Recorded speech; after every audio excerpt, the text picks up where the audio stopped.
Good morning, good morning, good morning. And it's a dark morning. 6 minutes past 8. On Tuesday, the 23rd of December.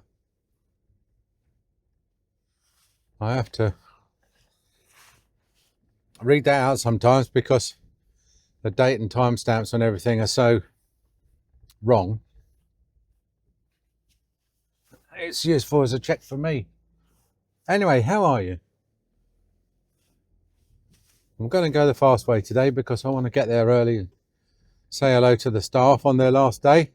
Yes, it's the last day. I'm working anyway. Normally I work till the 24th and then finish at lunchtime and then come home on the afternoon of the 24th. In the old days, that's when I used to start my Christmas shopping. But not these days. So we're going to have the time off between now 23rd and it's only because my granddaughter's birthday is at Christmas now, so we have to alter the date slightly. And having children who work shift patterns, again, depending on what shifts they're working, we have to move Christmas Day around a bit. So, but honestly, I know when you're younger, you think, oh, it's so important to celebrate Christmas on Christmas Day, etc. But in fact, once you get past the age of about 40 or certainly 50, shifting a public holiday one day forwards or backwards doesn't make the slightest bit of difference. Let's put some lights on. Can actually see the headlights on the road still. But we have just had the shortest day, so that's why I don't know what time it gets dark at 10 to 4. And it's the sun has only just come up, but it's a bit overcast. So anyway, Merry Christmas and a Happy New Year, and a happy whatever other holiday you have, depending on your religion.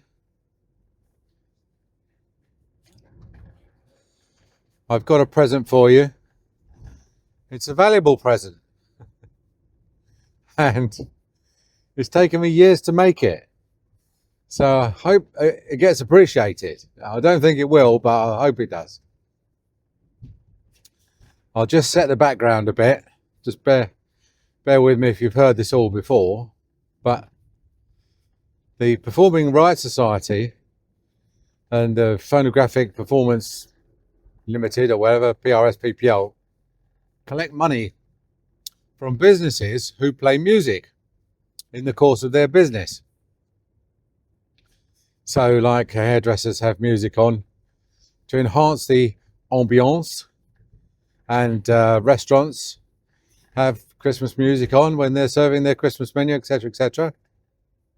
And dentists are constantly getting phone calls from PRSPPL saying, have you got a PRSPPL license? Now, many years ago, when we were in the European Union, an Italian dentist got a phone call from the Italian PRSPPL saying, have you got a license? And he said, no, I haven't. And they said, well, you should have one. And he said, well, I don't agree. So they went to court over it. And because he was an Italian dentist and quite wealthy, not at all like English dentists who could never have done this, he took them to the European top court, their equivalent of the Supreme Court. And do you know what, boys and girls? He won his case. The court ruled that dentists are not obliged to pay the PRS and the PPL because playing music in the surgery is incidental to the business and not part of the service offering. In other words, we don't play music to our patients to cheer them up. We don't play the death march when they're having a tooth out, and we don't play, we don't play happy music when they're having false teeth fitted. So we don't have to pay.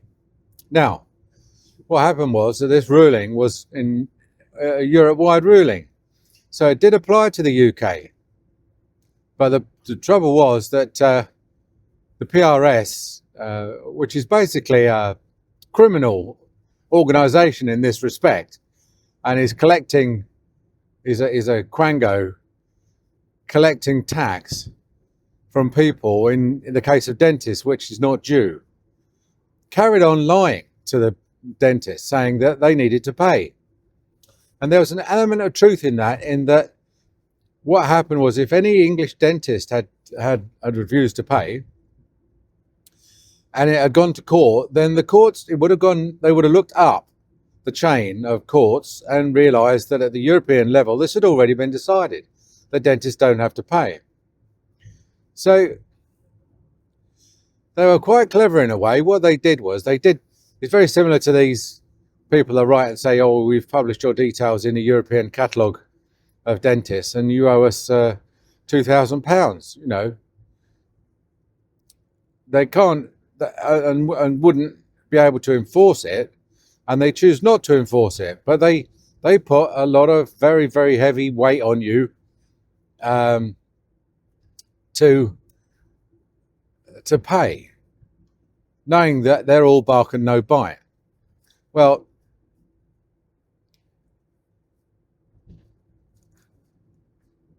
because they would have lost in court, they never pushed the point. So they never pushed the point to where they would have lost in court, and therefore they would not have been able to charge any dentist. So jumping forwards, UK leaves the European Union, and part of the deal of leaving is that all the European Union law gets incorporated into UK law on the date of leaving. That was part of the leaving deal. So now you would think, oh, this is great, this is an improvement. Not only is it now a European court ruling, it's now incorporated in English law. So now will the PRS and the PPL stop charging money illegally to dentists? And the answer is no. This is worth millions to them, millions. They just carry straight on. And the BDA is complicit in this, because one of the things that the PRS tells you when they ring you up is that, you know, you say you have to pay, and I say, no, I don't have to pay. And they say, well, look, your professional association, the British Dental Association, has issued advice on this. They've got advice leaflet on this, and they say that you have to pay. And I say, well, they don't know what they're talking about. They don't know what I know. They haven't done their due diligence. You know, they haven't researched the court rulings on this. And so I'm not paying. Anyway, so this goes on for about 10 years. They ring me about every year or two. Did you know you need to pay this? No, you don't. I've tried everything. I mean, seriously, I've tried everything. I've tried saying to them, look, if you're harassing me, if you insist on sending me invoices and I have to write back and say that I don't have to pay this invoice, I'm going to charge you £200 a letter from me to you. I've tried everything. But what happens is that after a while, they write a note on my notes, and then after a while, some guileless minion who's been given a list of dentists taken from the General Dental Council, whatever, or the Yellow Pages, is just told to ring all these dentists up and ask them if they've got a radio on in the surgery, because they've got no record of them owning a license. Well, and also, you know, perhaps to listen on the phone to see if they can hear any music in the background. Anyway, because we've refused to pay for so long and they've never ever taken it any further, I've got more and more aggressive about challenging them to sue me. And I say, no, I don't. I say, no, we have music on in the surgery. We have it on all the time. We leave it on all night. We turn it right up. We dance around to it. We have a disco every time a patient's in the surgery. We all dance around. And they're like, oh, well, that's, you know, you need a license for that. And I say, right. I say, I'm not going to pay. Let's just take that as a given. I want you, can you take me straight to court, please? Do not pass go. Do not collect the PRS £200. Straight to court. And they're like, well, the BDA, oh yeah, the BDA, just take me to court. So then they're like, well, we can't take you straight to court. You go in the old sausage machine, and the sausage machine has to send you 6 letters threatening you before it gets referred to a debt collector. And then the debt collector then says, no, we can't collect the debt. And so then we pass it to our chief legal team, who, now I've got a letter from their chief law bloke. The bloke is the head of their legal team. He wrote to me when they came out of the European Union.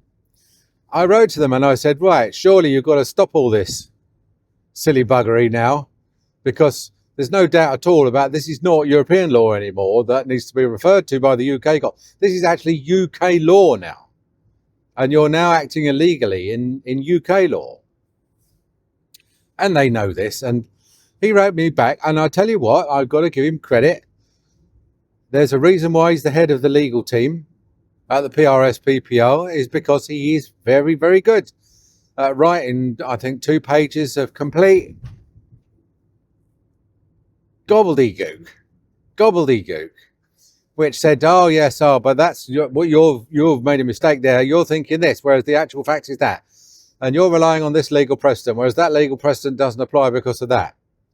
I'm like, okay, fine, take me to court.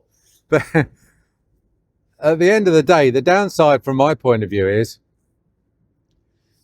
they take me to the small claims court. They can't claim their legal expenses. I get told that I've got to pay the £300 with interest. There's no penalties or fines or anything. It's just you have to pay plus, 8% interest from the date of the original demand. So what? And the whole issue gets settled once and for all for the cost of what I would have probably had to pay them anyway. So anyway, they won't. So where am I going with this? Well, the answer is where I'm going with this is that I have finally concluded. The whole matter is finally concluded. It's wrapped up for Christmas with a card and a bow on the top. They have finally sent me a credit note for the invoice that they issued. Now, I think this is, again, it's all part of their tactics not to pursue these things through court, because they want to carry on charging you, dentists. They want to carry on charging you, and they don't want you to know that you don't have to pay. But I'm going to show you that you don't have to pay. Now, okay, up to now, you're like, oh, angry. He's, obviously by definition angry, and I don't trust him. He's not a lawyer. He's telling me all this stuff. He seems totally convinced, but I don't want to end up in court. Why take the risk? It's only 300 quid. Dentists are wealthy. We can afford to pay 300 quid. If the threat is there of, and we're going there against the advice of the BDA. But we're too compliant, I think, as a profession. And I'm going to publish, I shall now put on screen, if I can find it, the letter which they sent me, which I suppose will be a bit redacted, I suppose. But the letter or the credit note that they sent me to cancel the original invoice. And the only reason they would do that is because they don't want this invoice on their system going to the credit factors. And, and I don't care even if when they ring, they might say, oh, this is Sue Grab It and Run here. And we are, they don't say this, but, we've bought this debt of the PRS PPL. They send us all the invoices that people don't pay. We buy it off them at, 30 pence in the pound or something. And then we enforce it. And I don't think they, so they then, and by enforce it, what they mean is they write a series of thoroughly unpleasant letters using large amounts of red ink, which is designed to force the, you know, force the, the sort of, these are not the droids you're looking for type mind fluence on dentists to pay.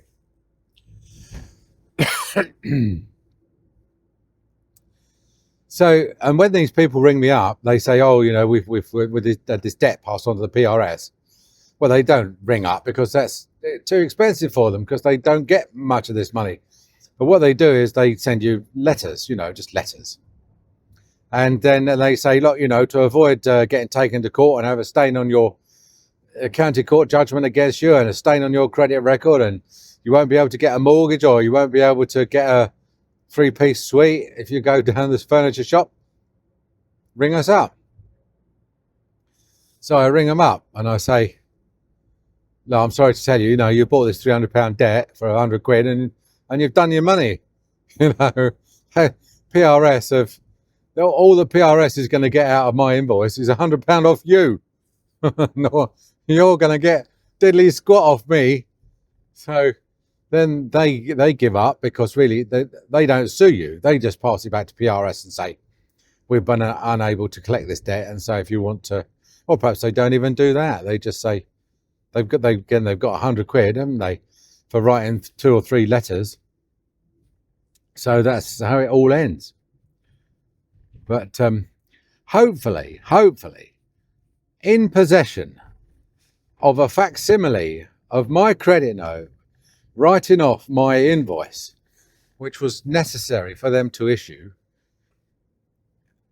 in order for them not to take me to court, because all the time that invoice is outstanding and they're not taking me to court, I'm an embarrassment to them, aren't I? I'm a thorn in the side. I'm a spanner in the cogs. So they've had to neutralise the invoice to neutralise the threat to the PRS of it being found out that they are acting illegally and charging money illegally. So if you've got, reach down in between your legs and see what's there, okay? Because if there's anything there at all, next time the PRS sends you an invoice, I'll put the reference to the court case, which is all you have to do. You just have to write and say, "This is the reference, EU, blah, blah, blah, blah, blah. Dentists don't have to pay this. Now, fuck off." Actually, don't say fuck off. Say fuck off. That's what I said last time. F-U-G-G. Fuck off. And they will. Once they realise that you've got the reference, they won't. That's it. If you insist, you can probably insist on having a credit note to cancel the invoice. But really, what they'll do is they'll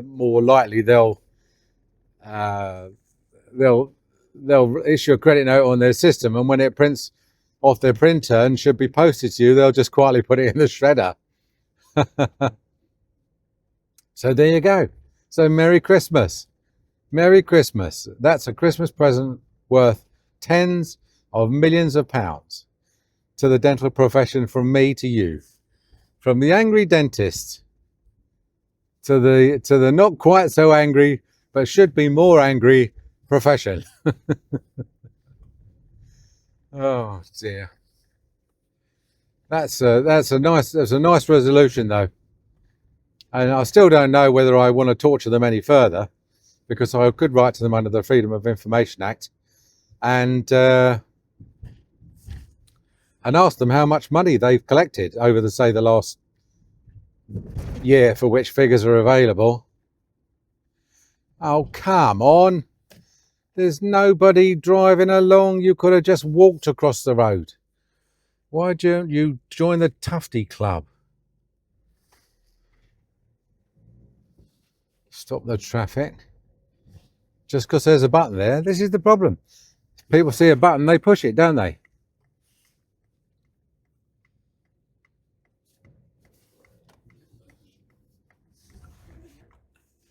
Good.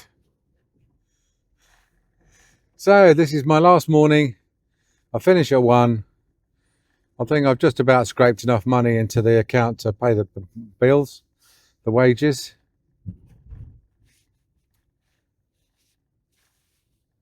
School's out, as you can see. The days are getting lighter. My life is getting brighter.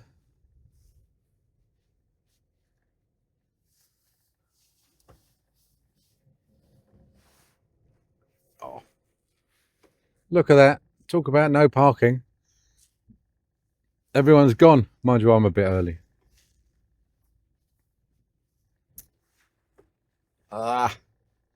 Last day. So, want to be a bit early. It's a special day, isn't it? Special day. It's the day when I finish at lunchtime and sit there for half an hour and just think about the year, you know, how it's been. The year I got diagnosed with diabetes. The year that the Labour Party started running the country into the ground. So no massive tax rises. So no one's got any money. But we're still going. We're still going. 3 wheels on my wagon and I'm still going along. I might talk to you sooner, but if not, I'll talk to you next year. Okay. Have a lovely year. Bye.